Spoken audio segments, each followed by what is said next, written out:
Pada video kali ini kami akan mereview One Piece chapter 1046 yang masih memperlihatkan suasana pertempuran yang terjadi di Onigashima. Oke, tanpa berlama-lama lagi, mari kita bahas bersama-sama.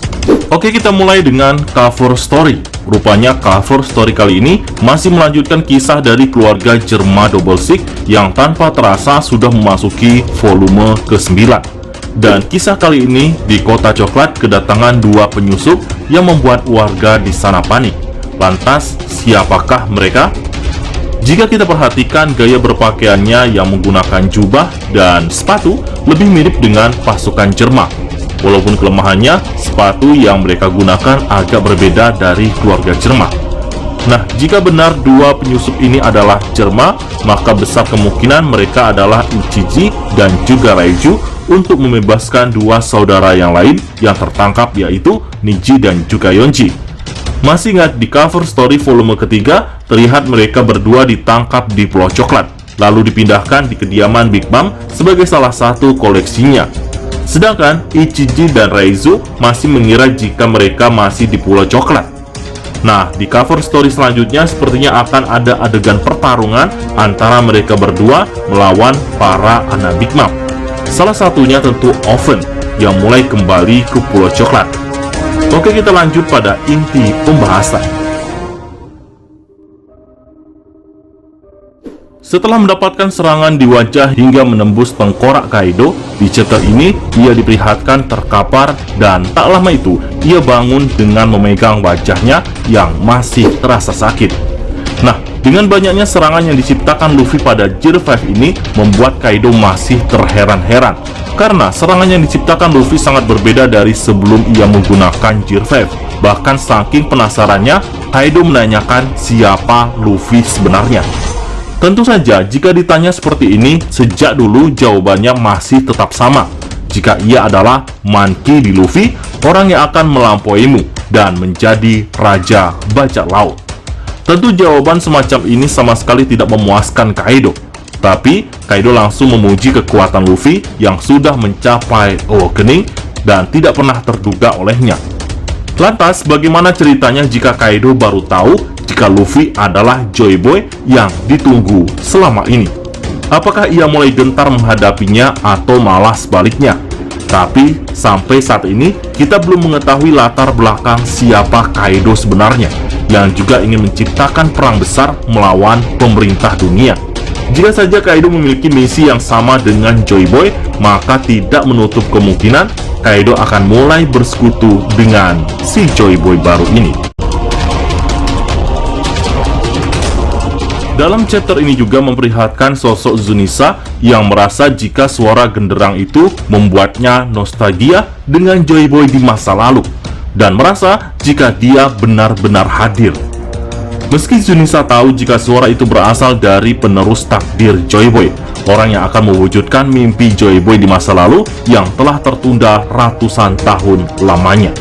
Dari perkataan Zunisa ini, kami malah semakin penasaran bagaimana sosok dari Joy Boy di 800 tahun yang lalu yang memiliki pengaruh di banyak kerajaan.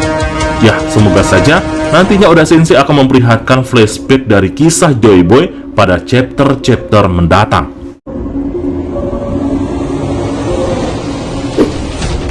Duel Kaido versus Luffy kembali memanas. Kaido dengan Kadabonya menyerang Luffy dengan begitu brutalnya. Jika dalam wujud selain Gear 5, serangan Kadabo begitu mematikan, bahkan sudah 3 kali Luffy dibuat terkapar setelah mencium Kadabo Kaido. Tapi dalam wujud Gear 5 ini, sekuat apapun Kaido menggunakan Kadabonya untuk menghajar Luffy, hanya membuat semua tubuh Luffy membentuk Kadabo karena sesuai dengan pernyataan Gorosei di chapter-chapter lalu, bahwa tubuh Luffy akan memiliki elastisitas atau kelenturan yang tinggi. Dan wajar saja jika Luffy bisa menjadi seperti itu.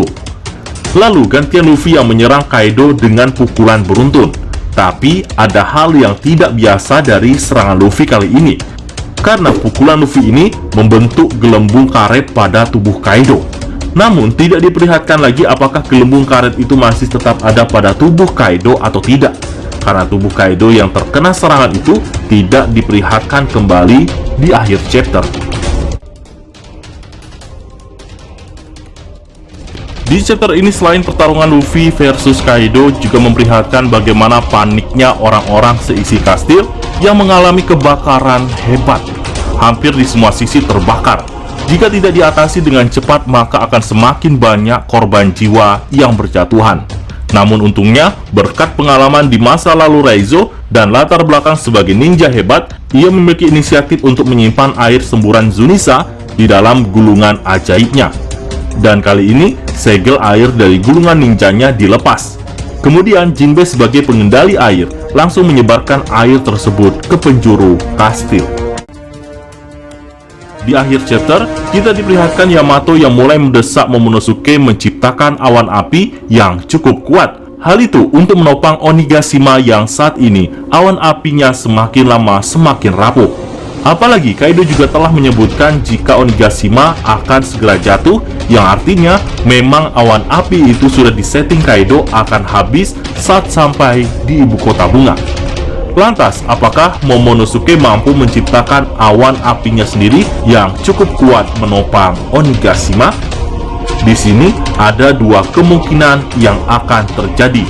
Pertama, karena terus-terusan didesak Yamato, Momonosuke akhirnya mampu menciptakan awan apinya sendiri yang cukup kuat.